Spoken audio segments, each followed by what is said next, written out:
Hello दोस्तों, आप सबका स्वागत है हमारे चैनल टेक्निकल खंडेलवाल पर।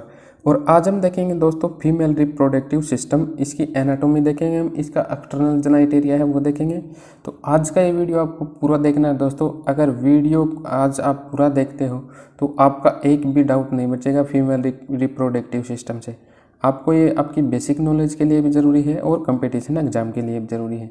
इसके अंदर हम ऐसा कुछ भी नहीं बताएंगे जैसे कि जो फीमेल है उसके अंदर अगर पहली बार अगर ये रजो दर्शन होता है तो उसे मेनार्की कहते हैं इत्यादि, इनके बारे में हम बात नहीं करेंगे। आज इसकी हम एनाटॉमी समझेंगे और इसका एक्सटर्नल जेनाइटेरिया समझेंगे और ये देखेंगे कि जो महिला है उसके अंदर है जो बच्चे का जन्म है वो किस प्रकार से होता है और उसका फर्टिलाइजेशन किस स्थिति में सबसे ज़्यादा चांस है कि उस महिला को बच्चा लगे या फर्टिलाइजेशन ओवम के साथ होने का।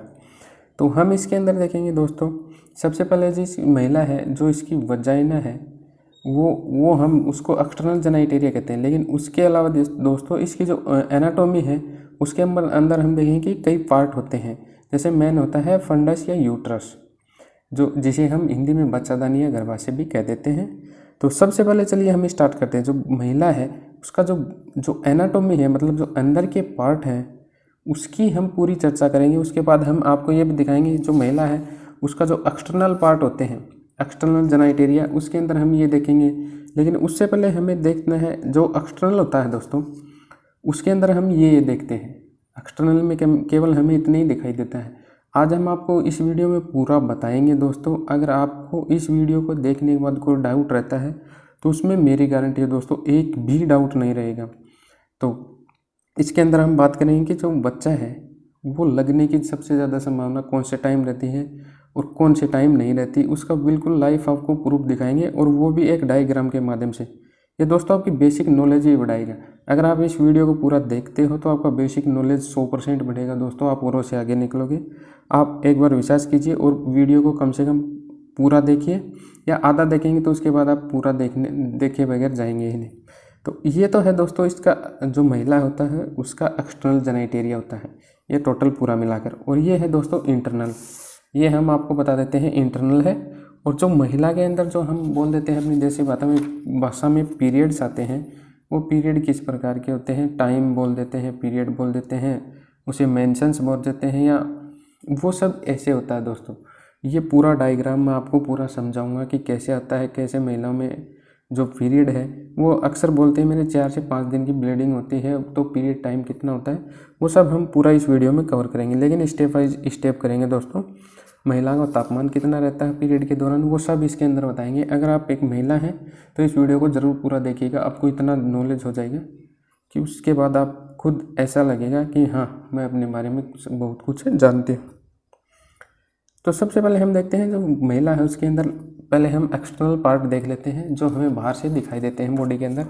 तो वो कुछ इस प्रकार से होते हैं दोस्तों। ये पूरा का पूरा चैप्टर मैं आपको डायग्राम वाइज पढ़ाऊँगा और गारंटी है दोस्तों, 100% गारंटी है, आपको इतना क्लियर हो जाएगा कि आप दूसरों को ज्ञान देने लगोगे। हमें केवल ये चीज़ दिखाई देती है महिलाओं के अंदर, जैसे ये है लिबिया मेजोरा। ये दोस्तों वजाइना, जो हमारी वजाइना की ओपनिंग होती है उसके ऊपर दो मांस के जो दो लेथड़े दिखाई देते हैं मांस के, वो एक लिबिया मेजोरा और एक लिबिया माइनोरा होता है। ये ऊपर के दो पार्ट दिखते हैं, ये देखिएगा लिबिया मेजोरा मतलब बड़े वाला और लिबिया माइनोरा होता है। और ये होता है दोस्तों जो महिला है और पुरुष है उसके जो लैंगिक अंग होते हैं उसके अंदर एक ही अलग बात है, जो पुरुष है उसका लिंग होता है उसी के थ्रू, उसी के अंदर उसके जो स्पर्म वो बाहर आते हैं और यूरिन भी उसी के थ्रू पास होता है। लेकिन इसके अंदर दोस्तों अलग होता है, इसके अंदर वजाइना की ओपनिंग तो अलग होती है और यूरेथ्रा पार्ट अलग होता है महिलाओं में। ये मोस्ट इम्पोर्टेंट बात है दोस्तों। इसका जो मूत्र मार्ग है वो होता है अलग, जबकि मनुष्य का मूत्र मार्ग और स्पर्म यानी वीर्य का निष्कासन एक ही मार्ग द्वारा होता है जिसे हम सीसन कहते हैं या पेनिस कहते हैं। लेकिन महिलाओं में ऐसा अलग होता है। और ये होता है दोस्तों ऊपर एक छोटे मटर के दाने के समान होता है जिसे क्लाइटोरियस कहते हैं, या कई किताबों में पी लिखा हुआ है, दाने के समान होता है मटर के। ये महिलाओं को मोर संवेदनशील यानी मोर सेंसिटिव पार्ट होता है, सबसे ज़्यादा संवेदनशील पार्ट यही होता है महिलाओं को, इसे छूने से उनकी उत्सुकता बढ़ती है। ये है उसकी दोस्तों हम बेसिक, ये एनस होता है तो ये दोस्तों इसकी कुछ बेसिक बात जो हमें दिखाई देते हैं। तो दोस्तों ये हुआ एक्सटर्नल जो जेनिटेरिया होता है महिला का, वो हमने इसके अंदर देख लिया। अब इसके ही अंदर क्या करती है वो दोस्तों हमें यहाँ पर दिखाई देगी। ये देखिएगा, ये जो वजाइना है, इसकी ओपनिंग है वो यहाँ हो रही, इसमें यहाँ दिखा रखी है ये सर्विक्स है। जो यूट्रस और वजाइना के बीच की स्थिति होती है वो यूट्रस कहलाती है। ये होती है कर्विकल कैनाल। अब हम देखते हैं दोस्तों जो महिला की एनाटोमी है, यानी अंदर की स्थिति, वो क्या होती है। तो दोस्तों जैसे महिलाओं के गर्भाशय के अंदर हम देखते हैं सबसे पहले, तो हम इसके अंदर सबसे पहले देखेंगे ये फेलोपियन ट्यूब होती है दोस्तों महिलाओं में। सबसे पहले हम देखते हैं 2 जोड़ी तो क्या होती हैं दोस्तों, ओवरी मतलब अंडाशय, जिसके अंदर अंडा रहता है। मतलब मैं आपको थोड़ा सा बता देता हूँ कि महिलाओं के जन्म के साथ ही उसके अंदर अंडाणु पाए जाते हैं, लेकिन वो फॉलिकल रूप में होते हैं, वो परिपक्व नहीं होते हैं। जबकि पुरुष में जो स्पर्म है उसका निर्माण 13 से 14 साल के बाद ही होता है। ये भी मेन अंतर है। इसके अंदर बचपन से पाए जाते हैं। जो इसका जो पहली बार जो इसके अंदर जो मेंस्ट्रुएशन साइकिल होती है दोस्तों, या फिर आप अपनी देसी भाषा में कहते हैं जो पीरियड है, जो टाइम आता है, वो दोस्तों पहली बार या तो वो आएगा 13-14 साल की उम्र में, लेकिन वो कई बार एक बार 6 से 7 साल की उम्र में भी आ जाता है, किसी का 9 साल की उम्र में भी आ जाता है, जिसे रजोदर्शन या मेनार्की कहा जाता है। तो वो सब आपको बेसिक नॉलेज पहले से होगा, मैं मानता हूँ, और नहीं पता है तो कोई बात नहीं, मैं बता देता हूँ। तो अब मैं आपको बता देता हूँ दोस्तों, जो महिला है उसके अंदर कुछ जो अंडे होते हैं वो कुछ सीमित मात्रा में होते हैं, इसलिए वो 50 साल के बाद वो ख़त्म हो जाते हैं। और मेंस्ट्रुएशन साइकिल है, जो मेंसेंस है, वो महिलाओं के अंदर ख़त्म हो जाता है 50 साल की उम्र के बाद। मतलब उसके पीरियड नहीं आते हैं, ब्लीडिंग नहीं होती है। ये कुछ बेसिक नॉलेज है दोस्तों। अब मैं आपको बता देता हूँ, लेकिन कॉम्पिटिटिव अगर पुरुष की देखी जाए तो पुरुष के अंदर मैं आपको बता देता हूँ दोस्तों, जो स्पर्म है वो कभी नहीं ख़त्म होता, आजीवन उसके अंदर ही रहता है। ये अंतर है।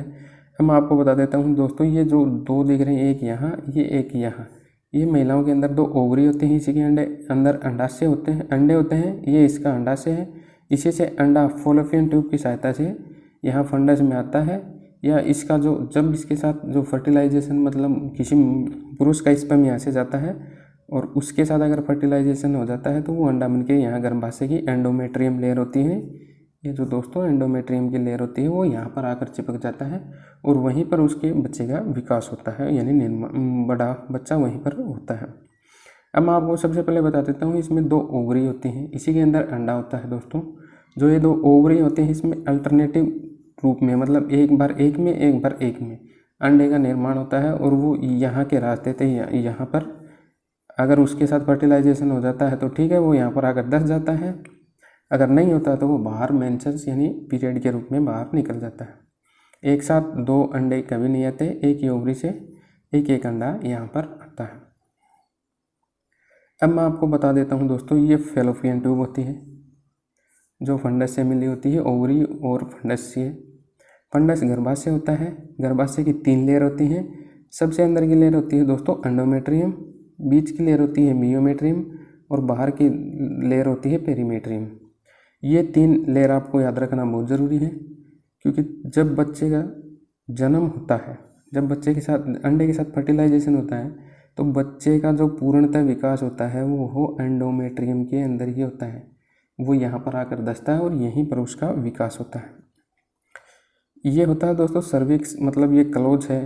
हम देखते हैं कई बार क्या है कि हम देखते हैं कि बच्चा है वो ख़राब होता है या बाहर उसका जो परिपक्व टाइम उससे पहले बाहर आता है, तो वह सर्विक्स खुल जाता है या वो बच्चा गिर जाता है। लेकिन दोस्तों मैं आपको बता दूं कि अगर आपने इस पूरे स्ट्रक्चर को पढ़ लिया तो आपको कोई भी नॉलेज लेने की ज़रूरत नहीं है, आपको पूरा यहाँ पर पता चल जाएगा। अब हम दोस्तों देखते हैं कि जो वजाइना होती है वो हमने एक्सटर्नल पार्ट में देख लिया है। अब हम देखते हैं यूट्रस। ये यूट्रस होता है दोस्तों, ये बच्चादानी होती है, इसी में बच्चा बनता है। ये यूरिन ब्लैडर है, ये साइड में, यहाँ पर यूरिन एकत्रित होता है और फिर यूरिन होल की तरफ बाहर हो जाता है। देखेंगे जो महिला है उसके अंदर जो मेंसेस यानी पीरियड है वो हर 28 दिन के बाद कैसे आते हैं, क्या उसका साइकिल होता है, क्या उसका सर्कुलेशन है, पूरा हम आपको डायग्राम के माध्यम से बताएंगे। जैसे महिलाओं का पीरियड आपको पता है 1 से और 28 दिन का होता है, उसका जो साइकिल होता है पीरियड का आने का वो 0 से 28 दिन मतलब 28 दिन का होता है। ये आपको इस डायग्राम के माध्यम से पता चल गया होगा। लेकिन उसके अंदर जो ब्लीडिंग होती है वो दोस्तों वो यहाँ पर 4 से 5 दिन की होती है, 3 से 4 दिन या 5 दिन किसी किसी की हो जाती है। तो इसी को दोस्तों हम 3-4 दिन की जो ब्लीडिंग होती है उसी को पीरियड बोल देते हैं। लेकिन दोस्तों पीरियड तो हमारा जो साइकिल है पूरा वो 28 दिन का होता है। तो ये दोस्तों आपको याद रखना है। अब हम आपको बता देते हैं दोस्तों, जो आपको दिख रही है, जो ये स्थिति आपको दिख रही है दोस्तों, ये हम आपको बता दें कि आपको ये समझ के चलना है कि एंडोमेट्रियम की लेयर है। और ये हम आपको बता रहे हैं कि एंडोमेट्रियम की जो लेयर है उसके हिसाब से हम आपको समझाएंगे। तो अब हम क्या करते हैं दोस्तों, ये सबसे पहले ये समझ लेते हैं एंडोमेट्रियम हमने आपको बताया था जो गर्भाशय है उसके जो अंदर की जो लेयर होती है ये एंडोमेट्रियम ही होती है दोस्तों। अब हम आपको ये बता देते हैं, ये होता है दोस्तों जो ओवरी है, अंडाशय, उसके दो हार्मोन्स रिलीज करती हैं। ये हमारा अंडाशय होता है दोस्तों, 2 ओवरी। तो ये है हमारे अंदर हार्मोन्स रिलीज करते हैं जिसका नाम है एस्ट्रोजन और प्रोजेस्टेरोन। और ये हमारी होती है दोस्तों पिट्यूटरी ग्लैंड या मास्टर ग्लैंड, पीयूष ग्रंथि इसी को हम कहते हैं, जो हमारे दिमाग में होते हैं। ये ल्यूटिजाइनिंग हार्मोन यानी LH व फॉलिकल स्टिमुलेटिंग हार्मोन यानी FSH का जो वो है वो निर्माण करती हैं और उसे संचारित करती हैं। और ये हमें दिया गया है दोस्तों हमारी बॉडी पार्ट, और ये दिया गया है ओवरियन साइकिल, मतलब हमारे जो अंडे है उसकी स्थिति क्या है फॉलिकल की। तो सबसे पहले हम अब इस डायग्राम के माध्यम से पूरा समझ लेंगे कि महिलाओं के अंदर है वो साइकिल है वो पूरा किस प्रकार से बना हुआ है।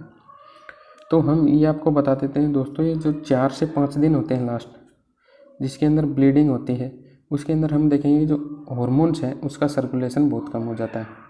और उस टाइम पर जब ब्लीडिंग होती है उस टाइम पर हमारी बॉडी का टेम्परेचर है वो भी 1 डिग्री माइनस हो जाता है और जो सभी हॉर्मोन्स हैं वो नीचे आ जाते हैं। तभी हमारे जो हॉर्मोन्स नीचे आने क्या कारण होता है, जो एंडोमेट्रियम की लेयर है दोस्तों वो पतली हो जाती है यानी छिन्न हो जाती है और वो रिस्ट के बाहर आने लगती है। वो हम आपको दूसरे डायग्राम से बता देते हैं।